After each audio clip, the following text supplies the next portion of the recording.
Did you know numbers from the Foundation for AIDS Research Opioid and Health Indicators database show that in 2017, roughly 7 in 10 Idahoans had an opioid prescription, significantly higher than the national average?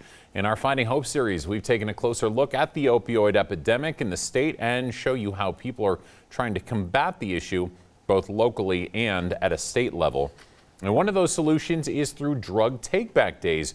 Joining me now is the director of the Meridian Anti-Drug Coalition, Kendall Nagy. Kendall, thanks so much for being here this morning.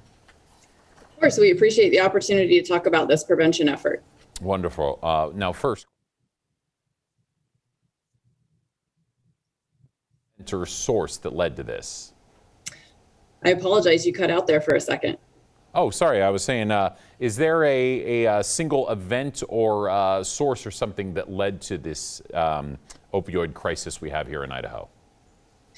Well, I think with many things, no is the quick answer to that. There's a variety of factors that stem to where we find ourselves, not only here in Idaho, but across the nation with the opioid epidemic. It's overprescribing, undereducating, and the things that we've learned over time that we now know, and we can increase our education to let people that are involved in this. And by that, I mean families, doctors, prevention people, all working together to educate and take precautions. Gotcha. Now, how much of a problem is this, and does it continue to be here in Idaho? Well, I mean, that's kind of a relative question. So, but we do see it. And as you said, 7 in 10 Idahoans has an opioid prescription. So that's significantly higher than the national average. And so we're working to bring those numbers down.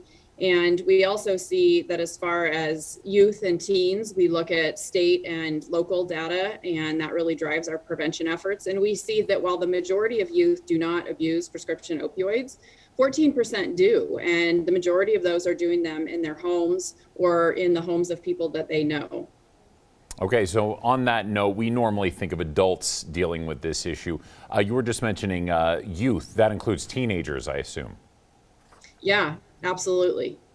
Yeah, okay, gotcha. And that's been one. Would you say that's a rising problem with teenagers? The data has been pretty steady.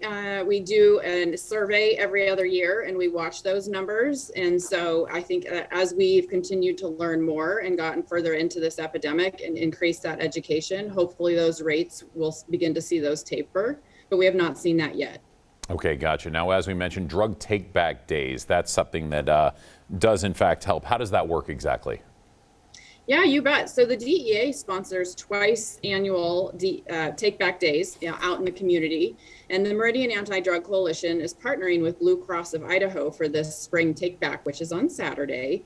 And those events happen spring and fall every year. And they're a great opportunity for different prevention partners to come together. And basically very efficient, safe disposal of prescription medications, over-the-counter medications.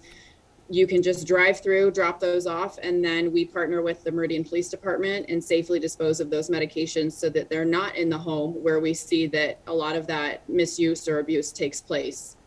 Perfect. Okay, and last question for you as we are out of time. Where can people find out more information if they want to know more?